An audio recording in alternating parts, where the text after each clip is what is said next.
3 years ago, the shores of Oman were empty. But now young sailors are coming together to learn a sport which has roots deep into Omani history. And one day they hope to win Olympic and World Championships for their country. But it all starts here. So the legacy of this whole project is massive. The guys who are at the top end of the dinghy sailing project here at the moment, the guys in the laser and more so the guys in the Hobie Cat, they're aspiring to become part of the Extreme 40 programme that Oman Sail is one of the most successful teams in the world of at the moment, and the aspirations of being role models in the future for the nationals in Oman is really important, and the progression from then is to be a professional sailor. Mussanah has an absolutely fantastic facility.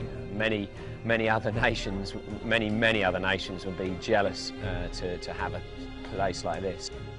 For the guys here who are competing in this regatta, it's a brilliant location for them to get really good, high-quality training and brilliant facilities, all in the one venue. Nice call on your lay line. We've managed to fit in 2 really good days of training. They've just had their briefing and they're now getting changed, going out on the water to start the regatta. It's race 1 in 25 minutes. The pressure's on and they've got to start to put all the good training into practice. A year and a half ago, I didn't know what a catamaran was. I didn't know what a hobby cat was. I didn't know what a laser was.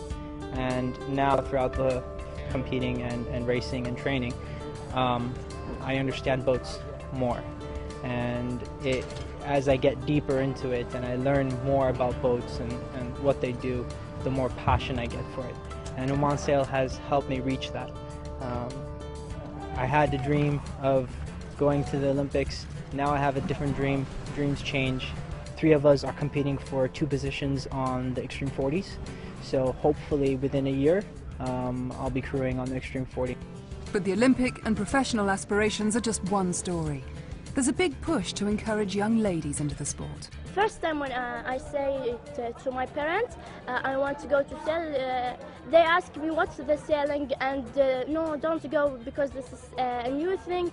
And I tell him, my father, no, I want to see this thing, I want to try to go to sail. In this race with my friends, I feel this is a good thing and a new thing for the teenagers in Oman, for teenagers, girls and boys. And I think when I come to sailing, I feel so cool because I see the weather and I see my friends.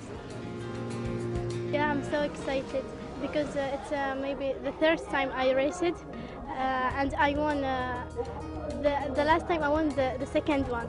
Yeah, and this time I wish have the 1st one here. And here's my friends, my coaches. I'm so proud of that because we are the first skiers in Oman, and my friends that's with me. And Oman, it has old history of sailing and in the sea, and we will continue this history for today and forever, inshallah. That's really good. Did you see how much faster you're going? So just try doing that again, and if the boat leans over a lot more, ease a little bit of rope. Can you see how I'm always moving the rope? So I don't just hold it.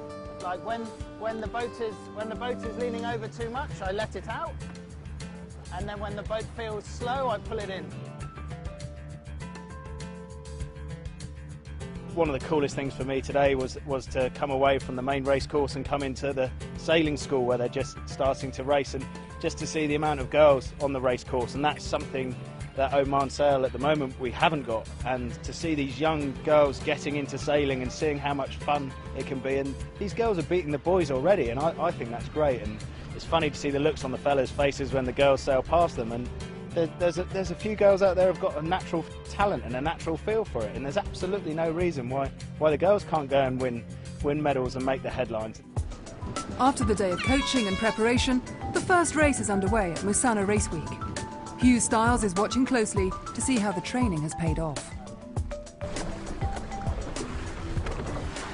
Just keep looking out the boat as well, look for where the next breeze is, and have a check over your shoulder for the lay line. The race is going well. We've got quite a big course for them. They've not been used to that quite so much because the last couple of days it's been much more compressed. But some of the improvement we've seen out of these guys is really good. That's good. There we go. And that pushing a little bit more to running by the lee will just help you keep the speed up. It's good. Good. Push down. And we're trying to really now focus on the guys at the front and give them some real technique advice. Especially just now, we were just doing some work with one of the guys that's sort of pretty much right at the front of the fleet, and just trying to help him keep the boat at maximum pace all the time downwind, because in these waves it's quite easy to surge and get going, but then actually get stopped in the next wave. So we're trying to just help them go from one wave to the next to keep the boat progressing down the course. Yeah, boy! Well sailed. Good stuff. You need to get fitter. It's always nice to see when one of your students beats one of the coaches. I think there's a line in Star Wars about that, about the apprentice becoming the master. So that's a great day for the young kid. Sailed a beauty. Oman's coastline is now the landscape of dreams for a young generation. A generation that hopes to represent their country on a world stage.